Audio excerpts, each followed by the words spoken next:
Before I go to this, I shift my focus to another story which is coming in from which we were reporting earlier, and that is on the Air India issue. Remember, an 82-year-old woman who had asked for a wheelchair, she was not given that, and as a result of which she was grievously injured. Now the I&B Ministry has also hit out. But before that, just a quick recap. 82-year-old woman air passenger who's a widow of Lieutenant General landed in the ICU after suffering a brain stroke following a fall at Delhi's Indira Gandhi International Airport after allegedly being denied a wheelchair which was pre-booked with Air India. The airlines has now responded and said it was concerned to note the incident, wished the woman a speedy recovery. The airline has emphasized that it was actively working on the concern.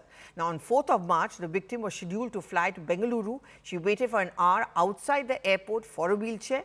She got no assistance. Her grandson then walked up to the airport gate. She fell near an airline counter, sustaining head injuries, a bleeding nose and cuts to her lip and tongue. You can see those pictures. Senior advisor to the I&B Ministry, Kanchan Gupta, has hit out at Air India, saying that clearly Air India has no ability to run the airlines. There is going to be this criticism of a sense of entitlement. When Agriculture Minister had complained about a shoddy treatment he received, there was a prompt response which came in from the airlines promising change. That change hasn't happened. And today you too are complaining about the fact that Air India's image has been tarnished.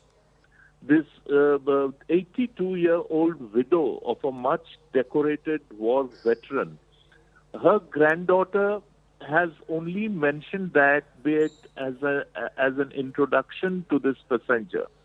And the whole point is that she paid for her passage on Air India.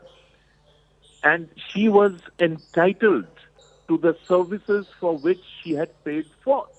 One of the services she had pre-booked was a wheelchair.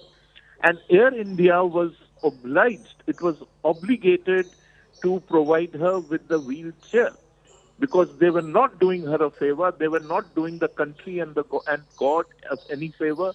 They were just asked to do what they were paid for, and they just horribly failed in doing that. I mean, imagine an 82-year-old woman or 82-year-old man. Whatever the background of that person, whether she is a war widow or just an old lady or just an old man, I mean, you make that person walk all the way to your counter, and then even at the counter you refuse to help her.